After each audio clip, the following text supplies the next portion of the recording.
The NBA Gambling Podcast on the Sports Gambling Podcast Network is presented by WynnBET. WynnBET is now live in Arizona, Colorado, Indiana, Louisiana, Michigan, New Jersey, New York, Tennessee, and Virginia. From boosted same-game parlays to live in-game odds, WynnBET has what you need to win. Sign up today, bet $100, and get $100 at sportsgamblingpodcast.com/WynnBET. That's sportsgamblingpodcast.com/WYNNBET. State restrictions apply. Welcome, everyone, to the NBA Gambling Podcast, part of the Sports Gambling Podcast Network. It is Thursday, January 26th, currently 11:08 on the East Coast, here to break down the Thursday night betting card in the association. And joining me here today to help me break down the betting card, you guys know him as a voice of the Tennis Gambling Podcast, the NFL Gambling Podcast, the soon coming back season of the WNBA, and of course here on the NBA Gambling Podcast. It's my main man, Scott, studio Reichel. Scott, what's going on, brother? And nothing much. Looking forward to going through the Thursday card. Woke up to seeing the Jets hire Nathaniel Hackett as their offensive coordinator, and I don't know what to think about it. Well, it's part one because everyone's connecting Aaron Rodgers to it, so we'll see what happens, but I don't know. It's too early. Season ended, I don't even know, a couple weeks ago, less than a month ago, and the Jets are already making questionable moves. So the offseason's already there for them. But I don't know. That's how I woke up this morning, but we're not here to talk about the NFL. We're here to talk about some basketball.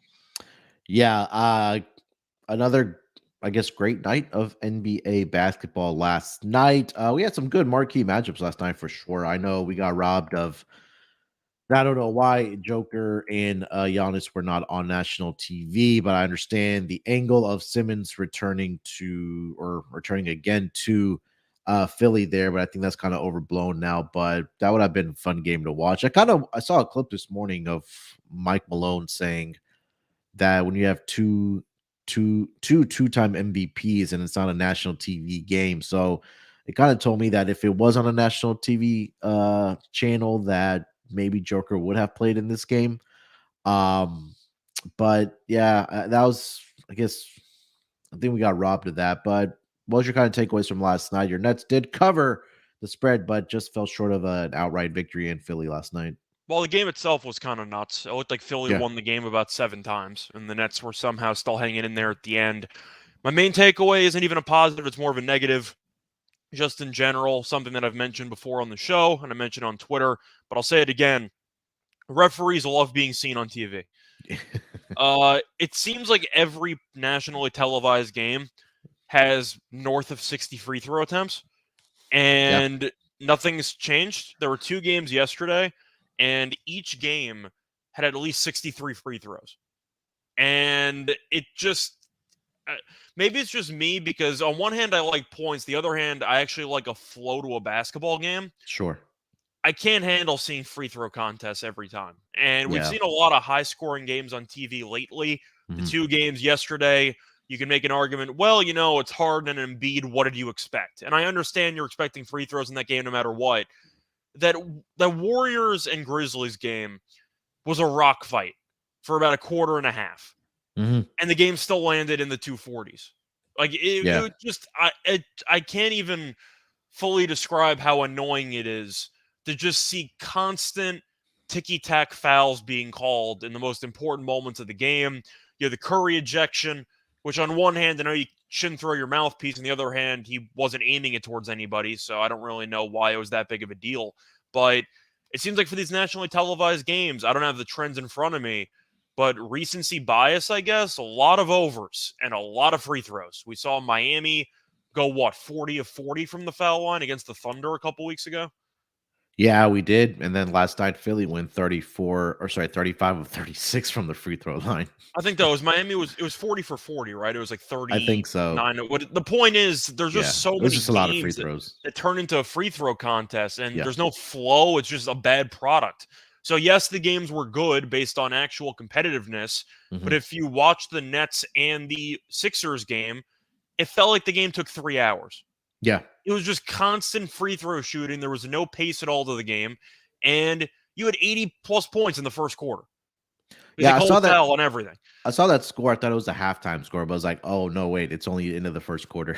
First quarter, and there's 80-something points. And I love points, but I prefer it when it's not solely manufactured by free throw shooting, and I wish that it better flow to it. So my main takeaway was just the referees have too much control over nationally televised games. I've made jokes before that it's because they want their kids to see them on TV. It's really, really a problem.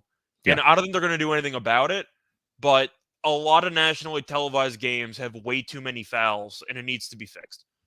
Yeah, I thought that at least the Memphis and the Golden State Warriors game in that first quarter seemed like it was going to be a rock fight all night. But because historically, don't think that's weird. Both teams had like 10 points halfway through the quarter, and it was a rock fight, and the game still landed 240. Yeah, I mean, they really took off in that second half. I think they had 79 points in that third quarter, and then 56 in the fourth quarter. Well, luckily for me, I took the second half over in that Memphis and the Warriors game. But yeah, you're right, man. I mean, yeah, it does turn into a free throw contest on these at least nationally televised games. But yeah, and again, I don't think the league is going to do anything about it. But I mean, for us, it is what it is. Again, there's a lot of already complaints about the whole load management stuff for players and stuff like that. And now just referees trying to make their mark on games. It just doesn't help the NBA product. But I mean, at this point, it's really, maybe I should start doing a ref report for the NBA. I don't know. I mean, you could. It definitely would make sense. I know that there was always a de facto ref report whenever Scott Foster is involved in the playoffs, but at this point, for nationally televised games, I'm considering blindly taking overs until further notice, because it's not just one game. It's been a trend for a while. The amount of free throws in these nationally televised games are really just obscene. And I don't know why why the refs think that's the product that they need to see. I get that the NBA wants points. And maybe they figure, who cares how they get it, as long as you end up getting 230 plus points, that's good enough. But I'm going to ask you this, though, because each game last night took a really long time because of the free throws and the lack of overall pace. The Sixers game against the Nets, I know the Sixers were leading pretty much most of the game, but even as a Nets fan, it was a grind to watch. There were a ton of points. You got into the 270s in that game. And it was painful at times. You just had no flow to any action in the game. And it just was something that I feel like isn't being talked about enough. People can talk about load management. And I'm not surprised Jokic and half the team missed, because they played a very competitive game against New Orleans the day prior. And that's just common practice in the NBA. But I cared more about the officiating, because it was nationally televised. And I thought the game, despite having a lot of points, was kind of painful to watch at times.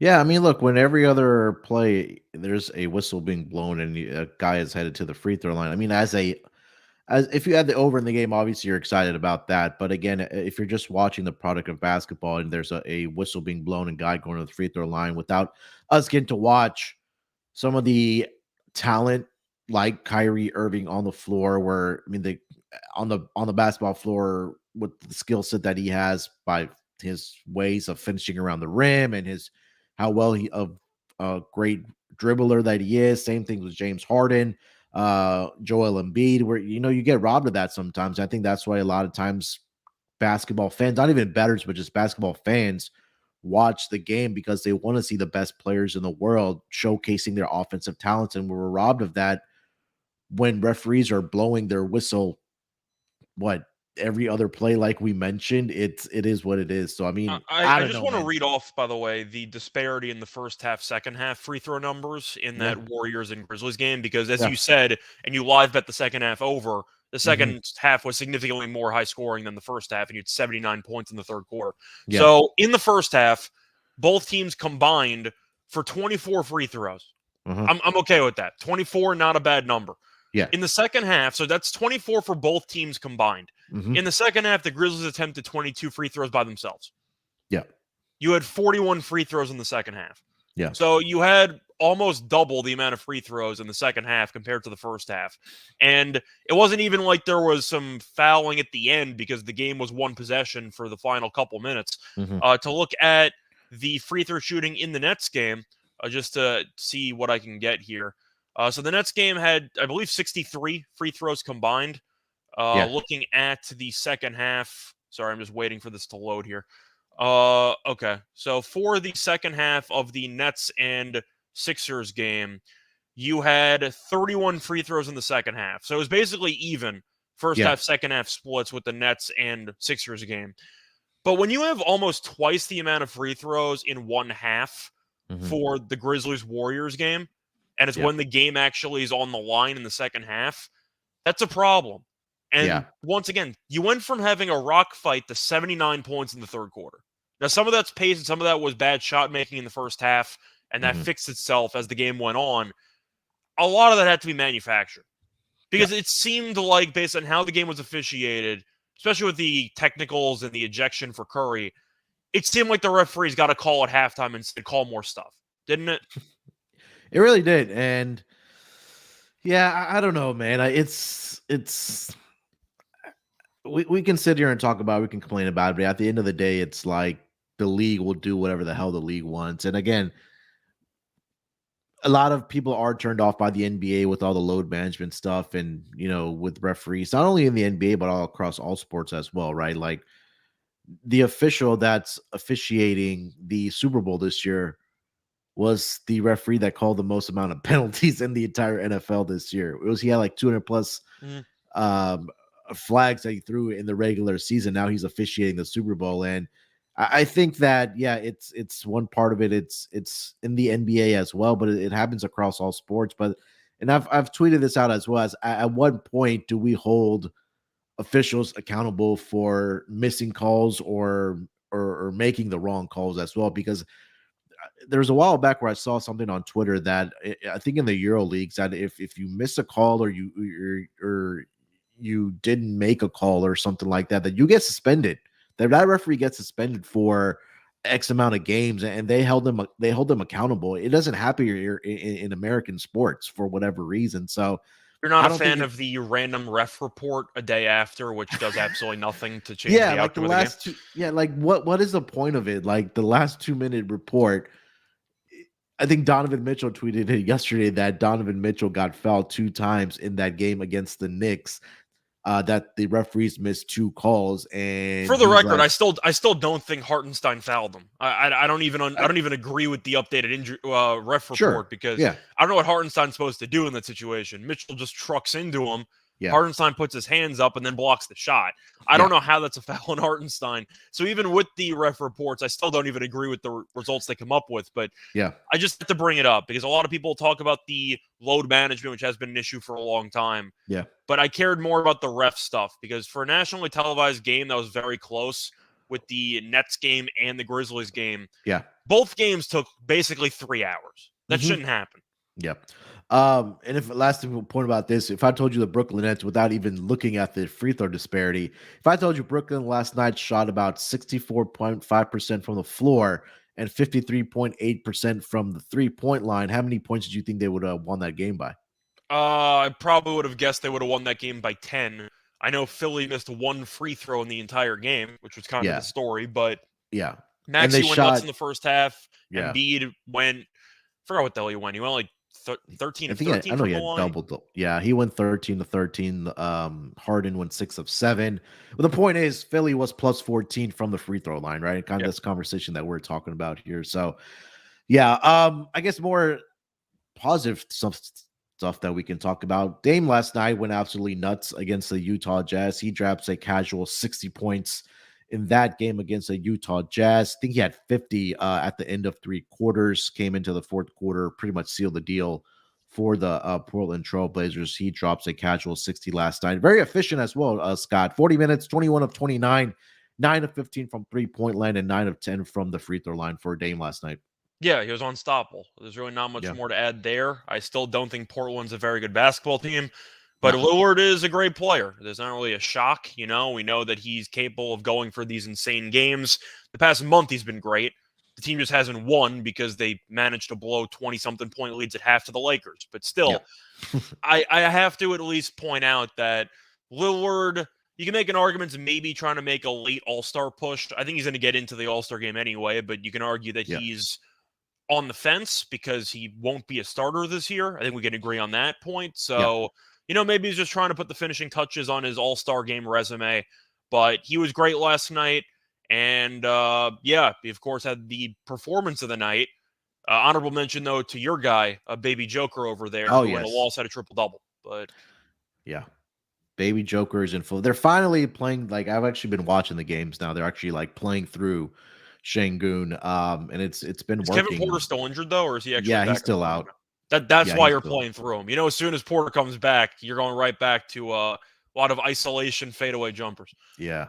But yeah, Rockets are in action. We'll get to that game in a little bit later on. But yeah, Baby Joker, Şengün on his bobblehead night, Scott, 21 points, 11 rebounds, and 10 assists. Did get the final assist on literally with about 6 or 7 seconds left in that game. I think lastly, we did see the return of Anthony Davis last night and the debut of Rui Hachimura for the LA Lakers. Took them a little bit to pull away from this game or get the victory or start taking it seriously fourth quarter, or maybe the Spurs tank. But Lakers get the victory 113-104. 32-22. They outscored the Spurs in that game. Anthony Davis finished the game off the bench in 26 minutes with 21 points, 12 rebounds, and Rui Hachimura added 12 points off the bench for the Lakers, along with 6 rebounds. LeBron 1 rebound short of a triple-double at 20 points, 9 rebounds, and 11 assists. Anything else from last night, Scott? The other takeaway that I had was really just the no-show by the Kings. The Raptors beat the hell out of them, and that was a bit shocking. To look at the score there, not only did Sacramento lose the game by 18 at home, they only scored 95 points. Yeah. They're one of the best offenses statistically of all time. And the Raptors just put the clamps down. It just was crazy how Sacramento could do nothing the entire game. Looking at the shooting numbers, Sacramento actually shot roughly 48% from the floor. They shot 40% from 3, or 40.6. Yep. So even the shooting numbers weren't that bad. They committed 19 turnovers, which doesn't help. But they scored 95. That's something you don't see that often with the Kings. And that was kind of the main shock that I had from yesterday's action. You had a very entertaining game there between the Hawks and the Thunder. Another no defense type game. That game landed 269. But my main surprise of yesterday was just the Kings no showing a home game and only scored 95 points. Yeah, I was actually watching this game in the first half, and the Raptors, as soon as De'Aaron Fox crossed half court, they were sending a second guy over to get the ball out of his hands. And I think that was probably had been the difference in the pace. Toronto dictated that pace last night in this game. I know we talked about Sacramento, that they like getting up and down the floor, especially with De'Aaron Fox as their point guard. But the Raptors really slowed the pace down last night. They were trapping Fox as soon as he crossed the half court line and made somebody else beat them. Sabonis, not a great night for him either. He only took 9 shots last night, had 9 points, only 8 rebounds, and 4 assists. Also 9 turnovers last night for Sabonis. So give credit to the Toronto Raptors defense for the way they showed up. They start, that was the first of a 7-game West Coast road trip for the Raptors. So a great start for the Raptors. All right, Scott, let's dive into the schedule here for tonight, my man. The first game on the board, let's go over to the first game on TNT. It's going to be the New York Knicks in Boston here tonight to take on the Boston Celtics. This line opened up in favor of the Boston Celtics at -7. Now it's up to -8.5. I do not have the injury report up, but I believe everybody is going to be named for the Boston Celtics. I know a lot of guys missed that last game on the second leg of a back-to-back against the Miami Heat, but except for Marcus Smart, and this is Malcolm Brogdon back. I know he was missing some time for some personal time. I don't see him on the report, so. Yeah, and then for the New York Knicks, Evan Fournier is out for personal reasons, and we know about Mitchell Robinson with the thumb injury. But other than that, everybody is a go in this game for the Boston Celtics. Sorry, for the New York Knicks. Scott, lead us off here, -8.5 in favor of the Boston Celtics. I'm going to take the points with the Knicks here. For me, there's no way I'm lying this number with the Celtics. They have not been good enough lately. And I feel like even though the main argument for the Celtics getting a decent amount of money, which is why the spread has moved, is because they heard that Jaylen Brown and all these guys who missed the last game are back. The problem is they haven't been good against the number lately, and the Knicks have been struggling. They had a nice win there against Cleveland, but they've been very good on the road this season against the number. Knicks are 16-8 ATS on the road. The Knicks are 29-6 ATS on the road in their last 35 road games. And I said before, the Celtics have not been good against the number lately. They're 0-4 ATS in their last 4 games. I'm just not expecting a rout. I think this game's going to be close. We know that for better or worse, Thibodeau does not give any of his guys days off. So you're assuming that the Knicks will have a full roster for the most part. Mitchell Robinson's still out, though. Could be an issue with the post defense or the paint defense. But I do think this game will be competitive. And people are just expecting Boston to run through this team like a hot knife through butter. I don't see that happening. And the Celtics have had a couple of close games lately. The Knicks are feisty, for better or worse. I like the points. I just don't see Boston killing this team. I think it's going to be a 5-point game with a minute to go. Celtics probably win, but 8.5 seems a little bit too many to me. Yeah, I'm right there with you. I think there's a lot of points here for Boston. New York, I mean, you mentioned they've been really good. I had to do a double take when I saw their ATS numbers actually on the road, because we really think about, when we talk about New York, it's really that they're a great team in the first half covering the number, but they've been great on the road as well. Boston, they don't do much of their scoring in the paint, so I don't think it'll be an issue for them tonight. Boston ranks number 25 as far as points scored inside the paint, just because they get up, I don't know, like 40 to 53s a night. Do the Boston Celtics, but I think that you're right that New York can keep this competitive. Julius Randle has just been a monster on the glass and scoring the basketball as well. Jalen Brunson has been incredible for this team as well. So I think they're going to have their hands full here tonight. Are the Boston Celtics 8.5 is just way too many. And like you mentioned, Boston Celtics have not covered a spread. Let's see, in their last 4 games. Yeah. 7-point favorite as Golden State. They won that game, but did not cover. Same thing against Toronto. Lost back-to-back losses against the 2 Florida teams, Orlando and Miami, and now they have New York here in town. So plus 8.5 for both Scott and I. National TV game here, Scott. Total is at 222.5. So I want to take the under, because when I see these teams, I want to. But I just said national TV games turn into a free throw fest. I'm going to lean over. I don't have any stats to back this up, but I feel like every national TV game I watch, it turns into a free throw contest. So I'm going to see how this goes, but I'm going to lean to the over, just based on what I noticed for the last couple of weeks with nationally televised games. Give me a bunch of free throw attempts. I'm on the over. We'll see. I'm experimenting here, so we'll see. Yeah. I don't really have a feel on the total here. I would lean with the over with you as well, but no official stats or anything to back it up for me. And if you look at the numbers on the road for the New York Knicks, as far as the total goes, as road underdogs, 8-1 on the total, 10-12-2 overall on the road as far as the total goes. Boston has been an over team at home, 14-8-1. Towards the over, I'm sorry. And in back-to-back situations, 3-3-1 against the spread is New York. Did New York play last night? They didn't play last night, did they? No, they lost to the Cavs 2 nights. They beat the Cavs 2 nights ago. Yeah, so disregard that. Player props in this game, if anything, here, Scott? Randall rebounds. I saw it 11.5. I know that it is juiced towards the over. I don't really care. Looking at his numbers, he has been really, really good at rebounding. I believe he's had 13-plus rebounds in 8 of his last 9 games. So he's just been a force. Yep. I know you gave out the no double-double against the Cavs based on historical trends, and Randall didn't give a damn apparently because he went for 30 and 13 in that game. But I got to go with the over for Randall rebounds. I just think that he's a guy who is going to have to embrace a bigger role rebounding with Mitchell Robinson being out. He's been great at rebounding anyway. I'll go with Randall over. Don't fix what hasn't been broken. He's been a rebound machine. Yeah. And this is another team where he doesn't have a lot of success rebounding against. He does have a game there where he had 12, but I'm not fading him. I learned my lesson in the last game against the Cleveland Cavaliers. Anything else for this game? Not really. For me, I thought about maybe taking Tatum, but now Brown's back, so I wonder how they're going to break it down. And I don't have much. Maybe blindly lean to Horford under because the guy never scores and his number's always at 8.5. But I don't really see much. I just don't see much besides Randall rebounds for me. Okay. All right, let's get over to the next game of the night then. Let's go to your part of the world. The Detroit Pistons in Barclays Center here tonight against the Nets.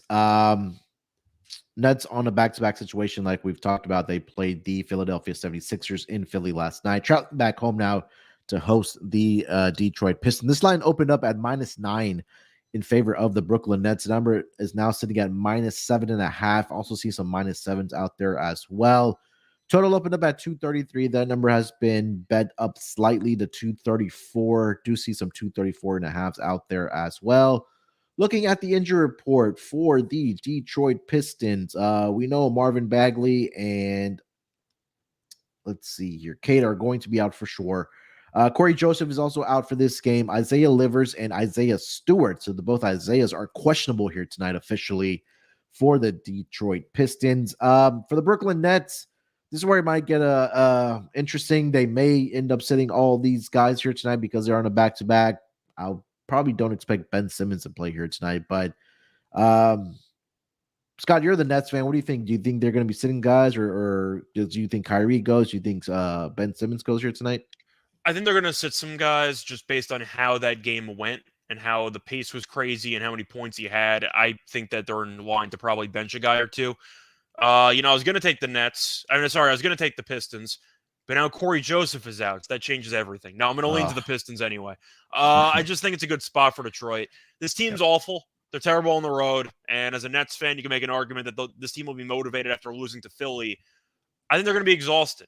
They played in Philly. It was a high-scoring game. They lost, and it was competitive throughout. Steph had, 30 points in that game? He went nuts from three. Like 30 or 32, something like that, yeah. So he was great. Kyrie was great, hit that crazy left-handed layup in the final couple minutes there. And Simmons was awful for a half and then scored 12 points in the second half. Still got a technical foul and had some stupid plays. But the point is, I think the Nets might bench some guys, but also fatigue's a concern for me.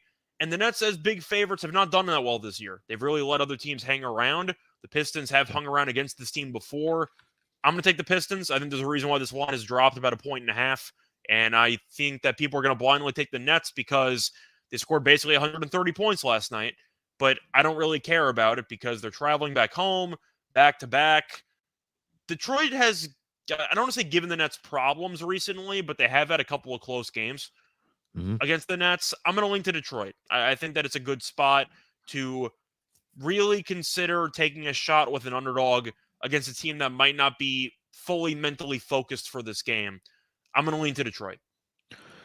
Yeah, I mean, despite how bad defensively Detroit has been, I think the scheduling spot here and just the situation here from what you just said there, Scott, about Brooklyn playing that I don't say high stakes, but a big game last night on national TV.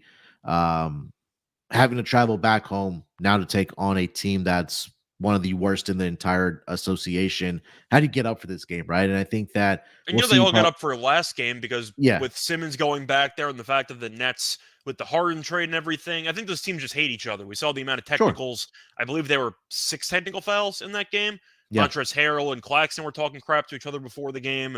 There's a lot of of storylines between those two teams, and you kind of spent a lot of energy in that game. And now that game's over, you lost. Do I think it's possible for the Nets to just have a deflating performance here? Yes. So I'm going to link to Detroit. Yeah, Detroit for me here as well.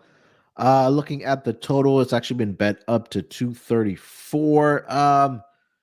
Again, the totals a stay away from me as well. I mean, again, I think that we'll see some guys sitting here for Brooklyn that's going to obviously affect the total, whether it's Kyrie, Ben Simmons.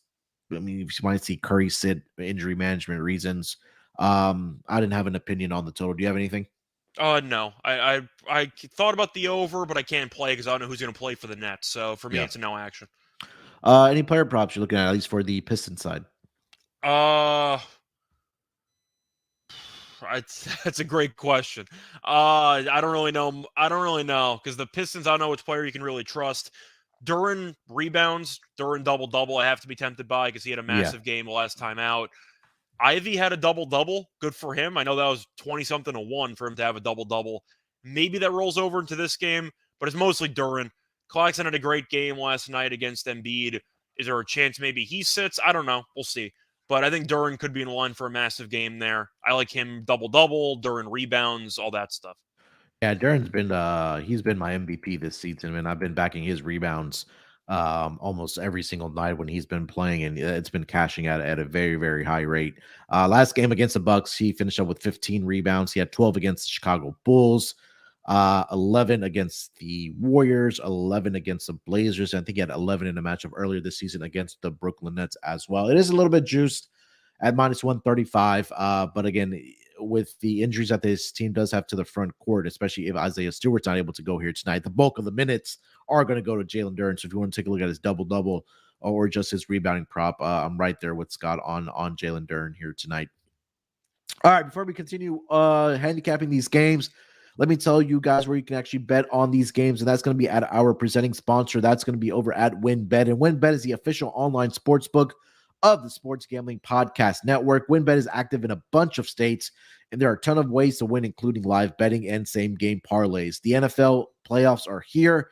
Great promos, odds, and payouts are happening right now at WynnBET. If you're ready to play, sign up today to receive a special offer. Bet 100 and get 100. It's limited state availability, and of course, if you hit the biggest long shot parlay of the week, you get $1,000 free credit. There's so much to choose from.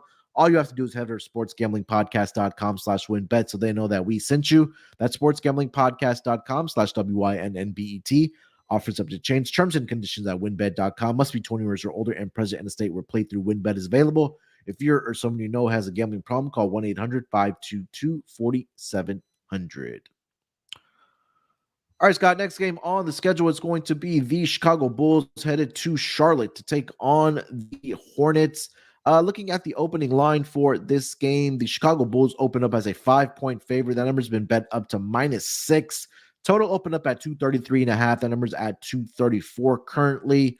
Looking at the injury report for both of these teams, for the visiting team, the Chicago Bulls, the usual guys are going to be out of this game. Javonte Green, Goran Dragic will be out for this game as well. For the Charlotte Hornets, Cody Martin is out, and obviously we know Kelly Oubre is still missing time. The two questionable tags right now are going to be on LaMelo Ball and Gordon Hayward in this game for the Charlotte Hornets. Scott, let's start with the side here. -6 in favor of the Chicago Bulls visiting the Charlotte Hornets here tonight. What do you think this game? So I want to lean to Chicago because they're the much better team. And I watched Charlotte play against Phoenix last time out.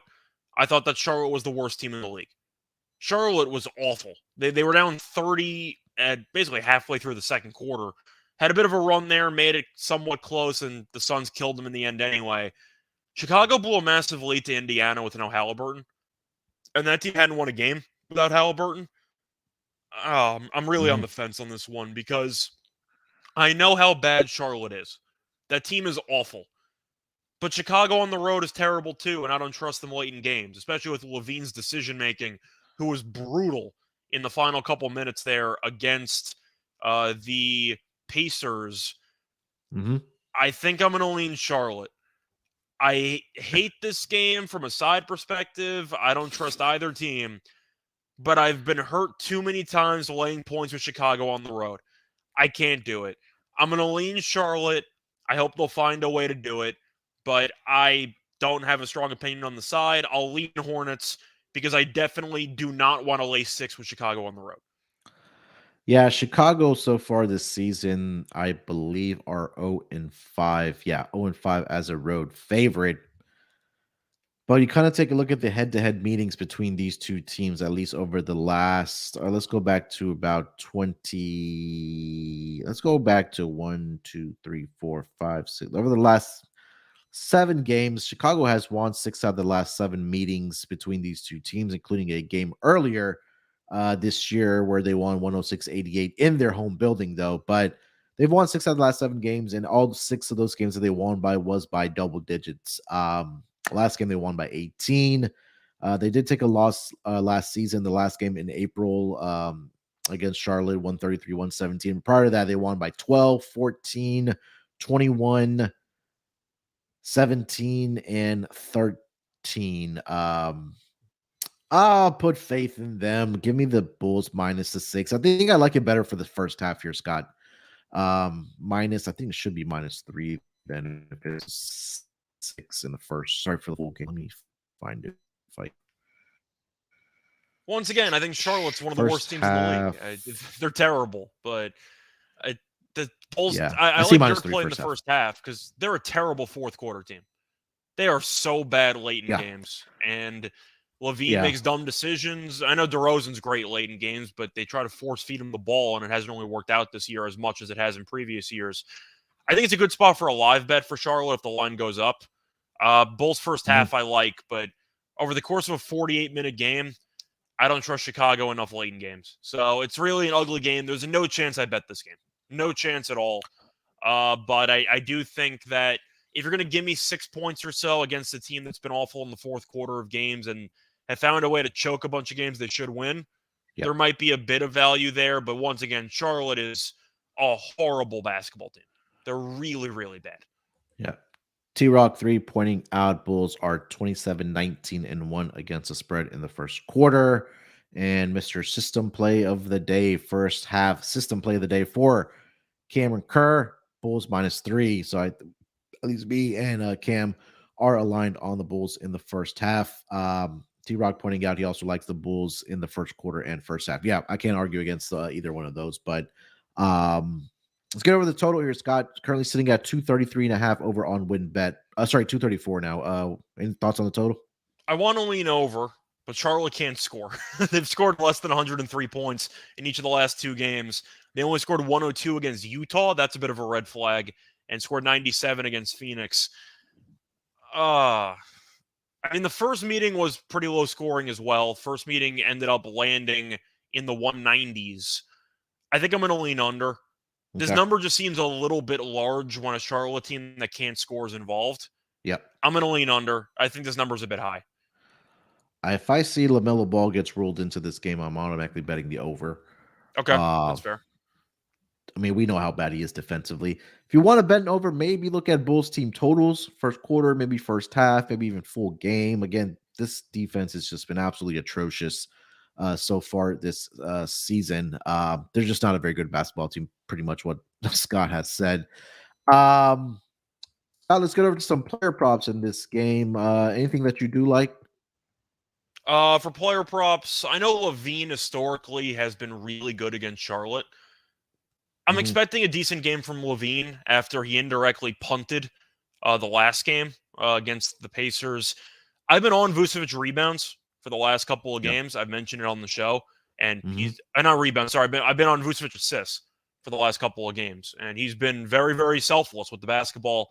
People want to look at the passing number, at the rebounding numbers, and the points, but you're going through the assist numbers for Vucevic, and he's been really, really good. To go through the numbers here. The last couple of games for Vucevic, 5, 7, 6, 4, 4, 5, 1, 4, 10. So he's had at least 5, or he's had at least 4 assists in 5, 6, 7, 8, and 8 of the last 9 games. And I see LG mentioning it as well, that Vucevic assists is at 3.5 at -140. I still like the over there. The fact that he's had 4 in 8 of the last 9, I think, is kind of an auto play. I'll lean to Vucevic over an assist. Yeah, I mean, I can't argue against it. I think the market is adjusting a little bit since it is at -140. Let me see if I can find a better line. And obviously, Vucevic rebounds because Charlotte can't rebound the ball. So yeah, I took his rebounds at 12.5. I think it's a no-brainer. Kind of just take a look at in the first meeting this season. Yeah, and again, like you mentioned, he's also been a rebounding machine. So if you want to play rebounds and assists, if that number's around 15.5 or 16.5, I don't hate that. Let me see if we can find a number for that on Vucevic here. Let's see. Assist and rebounds for Vucevic tonight is at 16.5. So, yeah, I think that he can get over that number for sure here tonight. Anything else for this game, Scott? No, not really. It's a spot between two teams I really just don't care about that much. The two teams I don't like, but one of these teams is actively going for the generational unicorn. The other team just refuses to blow it up. Yeah. Daniel asking for fading the Bulls. I was Just tuned leaning in, I that think. way, but Yeah. I kind of like your Bulls first half play. Yeah. I think that if you want to play the Bulls, first quarter, first half is probably the way to go in this game. All right, next game on the board here tonight. We got the Cleveland Cavaliers in Houston to take on the Rockets. Rockets obviously on a back-to-back here tonight after they blew the lead to no one's shock against the Washington Wizards last night, where Kyle Kuzma just went That's a absolutely polite way to put nuclear. it. What were they up like 20 at the half, 15 at the half? Like that's a very subtle way to Uh, put mention that, you know. I mean, it's something that I'm used to seeing, right? Just because they're a great first half team, but they find ways to blow it in the second half. But Kyle Kuzma, that fourth quarter yesterday, I had his 3-point prop last night. He was like He had 0 of 5 in the end, 6. right? Yeah. And then he ended up hitting 5 in that fourth quarter, which was pretty much the difference for this Rockets team. Rockets were actually up by, 15 in that first half. But they welcome the Cavs here tonight. Looking at the opening line for this game, the Cavs opened up as a 7.5-point favorite. That number is now up to -8.5. Total opened up at 223. That number now is sitting at 221.5. Looking at the injury report for the Cleveland Cavaliers, Donovan Mitchell is questionable here tonight. I did see a note yesterday that he said he could miss a couple games. That I don't anticipate him playing here tonight for the Cleveland Cavaliers. Other than that, pretty clean injury report for the Cavs. Rockets, like I mentioned, are on a back-to-back, so no injury report. So no injury report submitted yet. On back-to-back situations so far this season, the Rockets are 2-5 against the spread, 4-3 towards the under. I don't think Kevin Porter Jr. will be back here tonight. Maybe he does come back against his former team, but Cleveland wants him to play in this game, just for the yeah. record, you know. 8.5 here, Scott. What are you thinking? I'm going to lean to Cleveland. They have not been good on the road, but I don't think Mitchell's going to play. If you saw him in that final sequence there against the Knicks, he not only got the rebound from his back when he got allegedly fouled by Hartenstein, according to the ref report or the ref whatever at the end of the final 2 minutes, but he had a hard time getting up and looked like he hurt his leg, and I don't think he's going to play in this game because of it. Might miss a couple of games. He did one of those like hand slams into a chair where you couldn't tell if he was more annoyed about not making the shot or if he was annoyed he got injured again. I think it was all the above, if I had to guess. So I don't think that Mitchell's going to play in this game. But that means Garland's going to have really the green light of green lights here. They still have Allen, still have Mobley. The Rockets still didn't have a lot of great interior options. I know that Şengün is great statistically speaking, but from a rebounding perspective, I think Cleveland's going to kill them on the glass tonight, and I think you'll see Garland play really well. I'm all over Garland props. I think Garland's going to have a great game here, but I'm going to lean to Cleveland. I think they'll be motivated after losing that close game to the Knicks. Defensively, they're great. The Rockets are not. I think the Cavs just wear them down as this game goes on. I'm going to lean to Cleveland, but I do like Garland props pretty much as far as the eye can see. Yeah, I'm right there with Cleveland here as well. I really do like them in the first quarter as well. I was trying to pull up the number for the Rockets in the first quarter in back-to-back situations. I think they're getting outscored by 7 points in that first quarter on back-to-back situations so far this season. I don't have the. I was looking at it earlier, but it wouldn't. I don't know why it's not pulling up right now. But I like the Cavs early in this game. Maybe if you want to go first quarter, first half, and full game on the Cavaliers. I just think that even without Donovan Mitchell, Darius Garland, Karis LeVert, Evan Mobley, Jared Allen should have their way inside in this game here tonight without a lot of rim protection. I know Bruno Fernando had a pretty good game for the Rockets as far as getting blocked and things like that, but this is a different animal when you're going up against Evan Mobley and Jared Allen in this game. So I'm on the Cavs first quarter and full game as well with you there, Scott. Total in this game currently sitting at I see 221. Yeah, you're right. 221. Thoughts? This one's a bit tricky for me. I think I'm going to lean under. I can really just see Cleveland's defense putting on a clinic in this game. I'm gonna lean under. I think that you're going to see the rim protection be solid for Cleveland.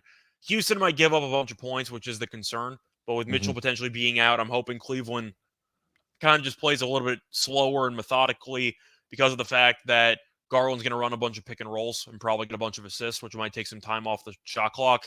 I'm going to lean under. I just think Houston offensively doesn't generate much in this game. Yeah, finally I was able to pull that first quarter number. Rockets on back-to-back situations are getting outscored 31.7 to 24.4 in that first quarter. So about a margin of minus 7.3 for the Rockets. Garland, all Garland tonight. Look at his assist. Look at his points, field goal points and assists in this game. Probably look at rebounds for Jared Allen here in this game as well. Don't see player props up yet for the Cleveland Cavaliers other than Darius Garland. His assists are currently at 8.5 here, Scott. Yeah, I like the double-double at plus 135. Let me see what he's been doing without Donovan Mitchell in the lineup. He's had 10-plus assists in 3 of the last 5. He's had 9+ assists in 4 of the last 5. So if you want to take the 8.5 instead of the double-double, the assist numbers are solid. Yeah.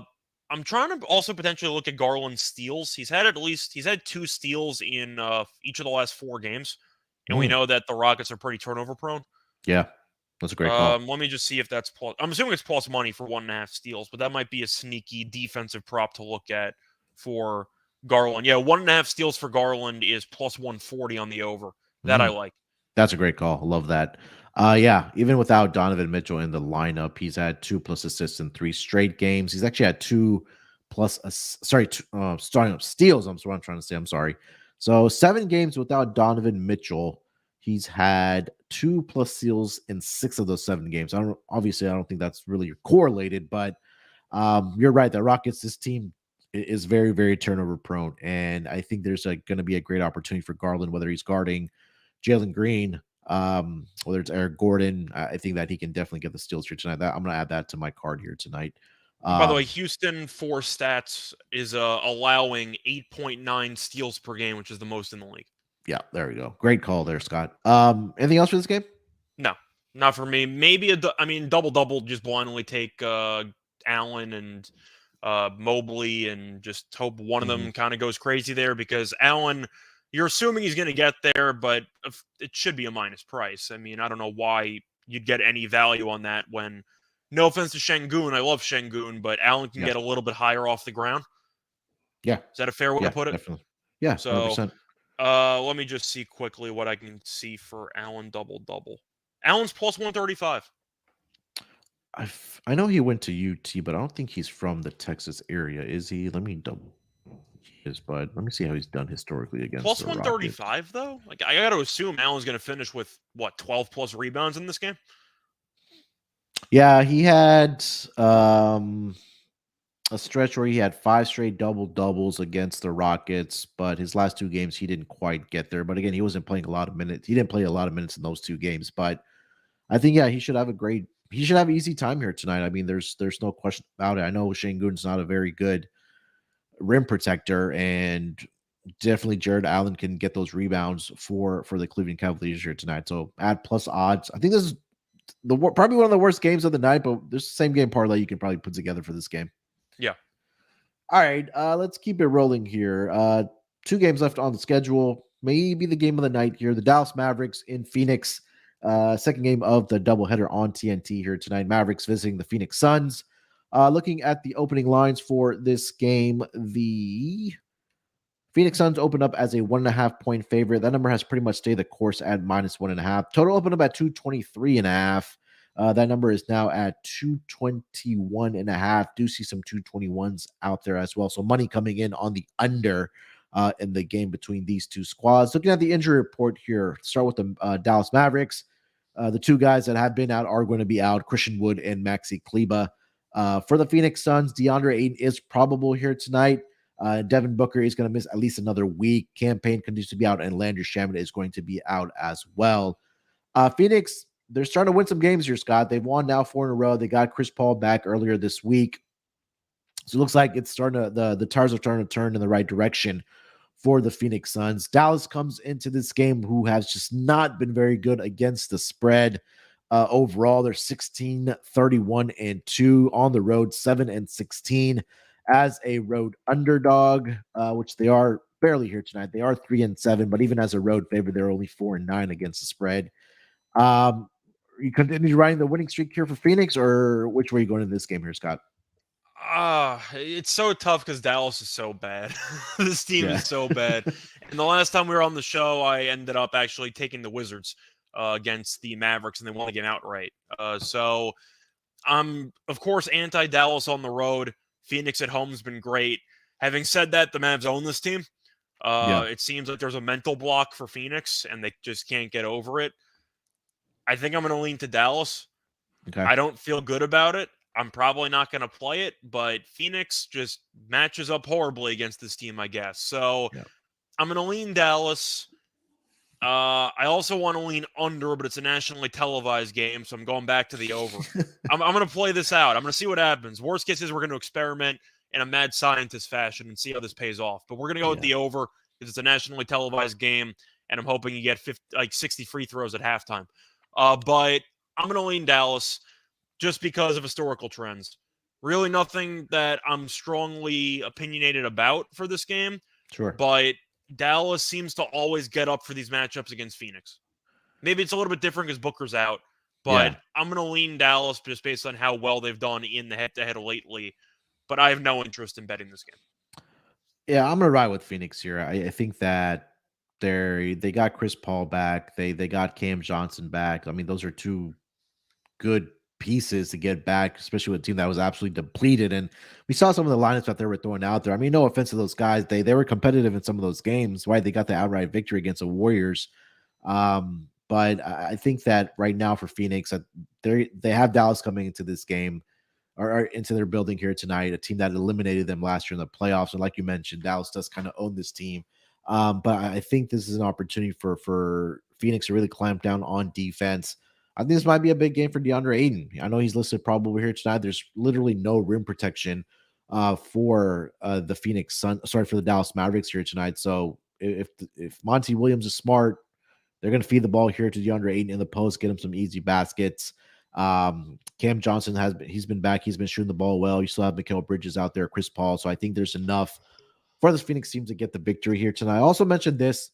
The first half spread, I'll probably look at Phoenix as well because in a road game so far this season here, Scott, Dallas Mavericks 6-15-2 against the number, which is absolutely the league worst this season. So a couple ways if you want to attack it, maybe first half spread on the Phoenix Suns. I do like them full game. Probably just play the money line, just take the points out of it. You already covered the total. Let's get to some player props in this game. What do you like?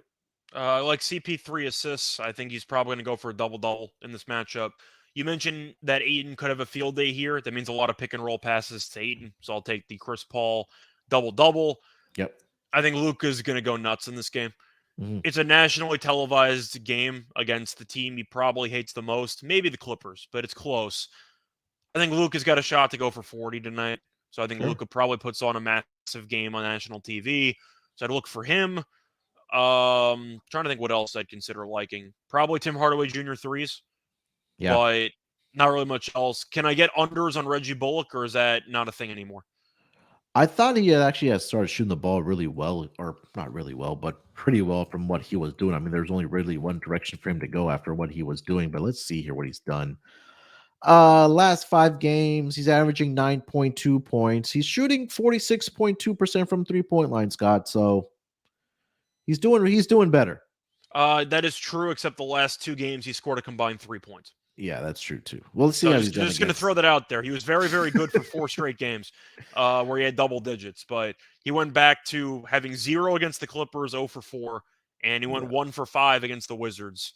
He only played 24 minutes in that game, so it seemed like Jason Kidd just pulled the plug because that game was a 1-point game. Basically said, "Wow, you are terrible," and it went to someone else. So I think Reggie Bullock's probably going to do nothing in this game, so I'm just keeping an eye on him as well. I did like Spencer Dinwiddie in this game as well, scoring points. I know you mentioned that you expect Luka to go off, but especially without Christian Wood this season, Spencer Dinwiddie has really stepped up. I saw it last night where I did play it at 18.5 for his points. Let me see if it's still at that number for Dinwiddie here tonight. Spencer Dinwiddie, yeah, it's still at 18.5. It's at minus 135 now. But in the 7 games this season without Christian Wood in the lineup, he's had 19 or more points in 6 of those 7 games. And over his last, I think it was like his last 7 or 8 games, he's actually gone over 18.5 points here. Let me get the exact number. 1, 2, 3, 4, 5, 6 straight games where he's had 19 or more points. So I'm going to continue writing that here tonight with Spencer Dinwiddie. And we'll see how he's done against Phoenix as well. Yeah, he had 21 in an earlier matchup on December 5th against the Phoenix Suns. So looking at that, Chris Paul double was something that I was interested as well. You mentioned his assist to get over. That's at 9.5 at plus money. Chris Paul double tonight, plus 145. Okay. I mean, I feel like that's definitely worth something with the lack of rim protection that Dallas has. Yeah. Aiton's at minus 105 here tonight for a double as well. All right. Anything else for this game, Scott? No, I think we covered everything. All right, last game of the night. Let's get over to the San Antonio Spurs taking on the Clippers here tonight. Spurs on a back-to-back situation, but they're staying in LA, playing in the same building. They did lose last night to the Los Angeles Lakers. Looking at the opening line for this game, I'm currently seeing the Clippers open up as a 12.5 point favorite. That number has pretty much stayed the course at 12.5. Total open up at 234. That number has also stayed the course at 234. Looking at the injury report for the LA Clippers, Luke Kennard is questionable here tonight. Marcus Morris is questionable here tonight. Both Kawhi Leonard, also John Wall is going to be out for this game. But Paul George, Kawhi Leonard are going to be a go in this game. Spurs this season on back-to-back situations are 3-5 against the spread. They are 4-3-1 towards the over. But Clippers, we know, are an auto bet to the under in their home games. They are 20-4 to the under at home, 13-3 to the under in road games as well. Home games as a favorite. Home favorites 13-3 towards the under. Let's start with the Scott. Let's start with the side here first. 12.5 is the number right now. What do you think? So based on the regular season meetings this season, you'd probably lean to the Clippers because they are 0-3 straight up, but they have lost 2 of those 3 games by less than 8 points. Having said that, this really does feel like a game where the Clippers just kick their asses. It just checks that box for me. The Clippers have been playing a lot better. Paul George and Kawhi are actually projected to play in this game. They've won 3 straight games. Each of the last 2 wins were by at least 14 points. The Spurs are tanking. We know that. Lost to the Lakers last night by 9. So they're playing a back-to-back. I'm not sure if that means that Johnson's going to miss or if they're going to bench any guys. But doesn't this really feel like a game where the Clippers just keep rolling and they win this game by 20? Because it kind of has that feeling to it for me. It should. This was another team that I was looking at fading in the first quarter, especially on the back-to-backs. They're giving up 33.4 points in that first quarter. They're losing the first quarter by 6 points as well. Yeah, you're right. I mean, they should come out and just roll this team. Again, maybe another trifecta spot if you want to take the Clippers here tonight. I don't anticipate them sitting anybody to the Spurs. But even then, I just think that this is just a smash spot for the Clippers just to get a victory here against one of the worst defenses in the entire association here. And we've roasted the Clippers all year long for not being able to cover big numbers and for the uncertainty involved in the injury reports and stuff like that. But, you're looking around the West, there's a lot of teams that are kind of up and down. Memphis is now streaky. They've lost a couple games in a row to Western Conference opponents. Yeah. It seems like every team's struggling right now besides Denver, and even Denver's won a bunch of close games against kind of underwhelming opponents. The Clippers are, like a game or 2 out of 3rd place in the West? Yeah, I know. I mentioned this yesterday to someone that I think it's like 3 to 12 are like separated by 4 to 5 games. I think the Clippers are like 2 out of 3rd. So let me see. We've roasted this team, but they're actually competing in the standings. But yeah, I mean, they're 2.5 out. Yeah, they're 2.5 out of 3rd place. Yeah. I like how the Clippers have played. I get the argument is, they just played about a week ago, and that was a 5-point game in San Antonio. I get all that. but it's a back-to-back, and San Antonio is just a horrible team, and the Clippers seem to be kind of clicking at the right time right now. I'm going to lean Clippers, as crazy as that might sound. Yeah, they've won 3 in a row. They're half a game out of fourth place. And like you mentioned, they're 2.5 out of third place. I mean, only 6 games behind second place as well, with Memphis now being on a 4-game losing streak. And Pelicans also lost 6 in a row as well. So Clippers that's not their fault. Just Zion got hurt. Yeah. Clippers look like they're starting to play some good basketball. They have their 2 guys on the floor. So when you have Paul George and Kawhi Leonard out there, I want to back this team. So shockingly, both Scott and I will lay the points here. I do really like them in the first quarter as well in this game, especially Spurs being on a back-to-back. So Clippers first quarter and full game for me as well. Total Scott sitting here at 234 in this game. Any thoughts on the total? I got to take the under, right? I mean, you just talked about the Clippers at home are 20-4 to the under. So I got to stay with it. Now, I think that this number is inflated because both teams combined for the 250s in the last meeting. But the Spurs against the Lakers had a pretty ugly game there. Only scored 104. Part of that was Anthony Davis coming back, obviously. But the first 2 meetings ended up landing below. The first 2 meetings landed below 220. So I think this number is a bit inflated because of the last game. I'm going to lean to the under. I think the Spurs probably struggle to even break 105 in this game. I'm going to go with the under. Yeah, I was looking for their team total here tonight. 110.5 for the Spurs. I'm going to go with the under on that. Yeah, I agree. Player props, if anything you like. Zubac double-double. Yeah, can't argue that. So I'll go with that. For Kawhi and Paul George, it's tricky because you never know, who's going to be the main guy. I think Kawhi should be, but Paul George can't help himself. I'm trying to think of anybody else. I don't know if Keldon Johnson's going to play, but I think he might struggle tonight. I know he was very good last night against the Lakers. He was good against the Clippers a couple games ago. I think the Clippers are just going to game plan for him and take him out of the equation, and they don't have any other options for San Antonio. So my main play is going to be Zubac double-double. I just think Zubac's in line for a pretty solid game on the glass. I think he'll finish with 13 and 12, something like that. I'll go with Zubac double-double. I can argue that. I see that right now at plus 105 against Spurs here tonight. Historically, I mean, like you mentioned, he's had a double-double in 6 out of the last 7 games against the San Antonio Spurs. He's just been a rebounding machine as well. Where's his rebounds at here tonight? Should be. I got to assume it's going to be 9.5 or 10.5. Yeah. I see 10.5 at minus 110, but their double-doubles at plus 105. So obviously play the double-double there for Zubac. Anything else for this game, Scott? No, I think we kind of covered everything. Yep. All right, let's get over to our lock and dog here for tonight. That's the schedule here. I think it's only about 6 games here tonight. So let's close it out here, Scott, with our lock and dog. Why don't you lead us off here with your lock and dog? What do you got? All right. So I was thinking about doing 2+ money plays actually for my lock and dog, just because there are a couple of player props that I really, really like. Okay. So starting off with my lock, I actually think I am going to go back to that Clippers Spurs game.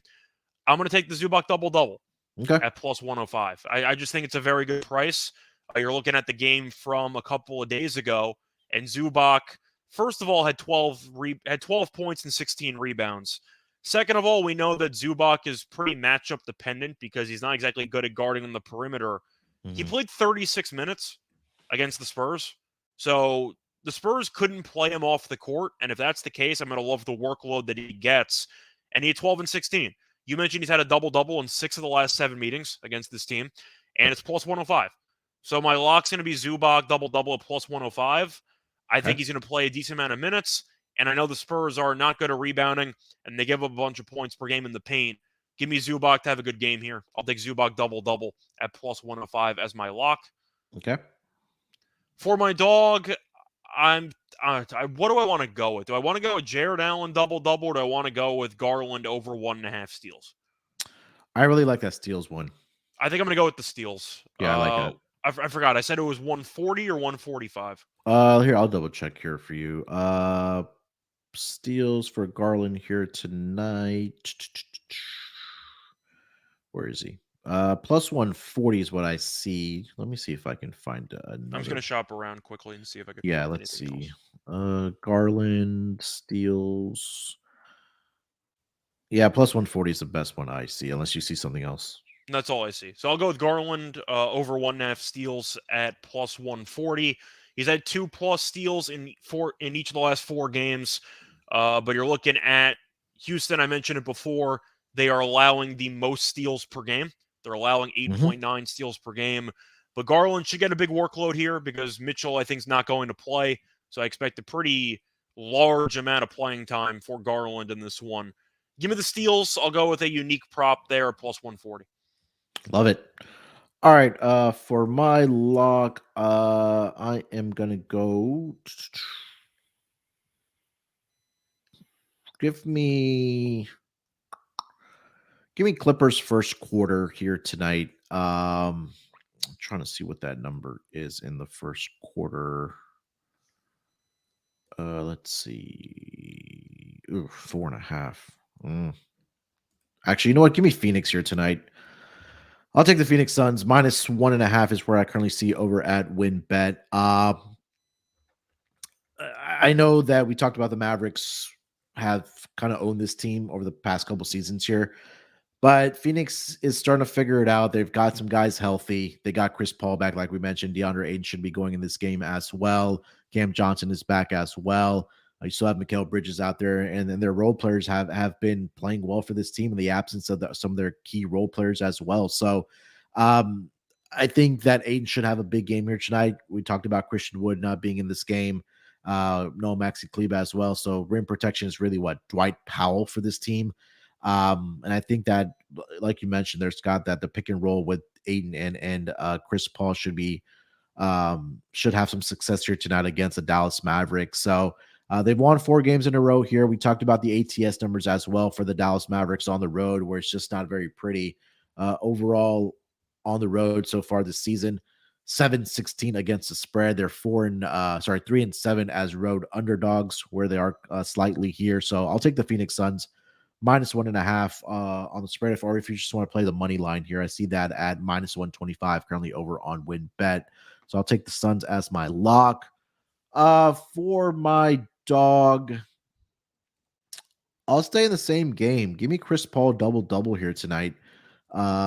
As my dog. I think that was what, plus 140. Yeah.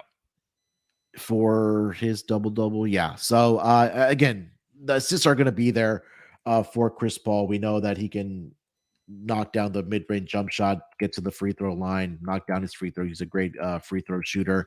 Since he has returned for this Phoenix Suns team, he's had back-to-back games where he's had 11 plus assists.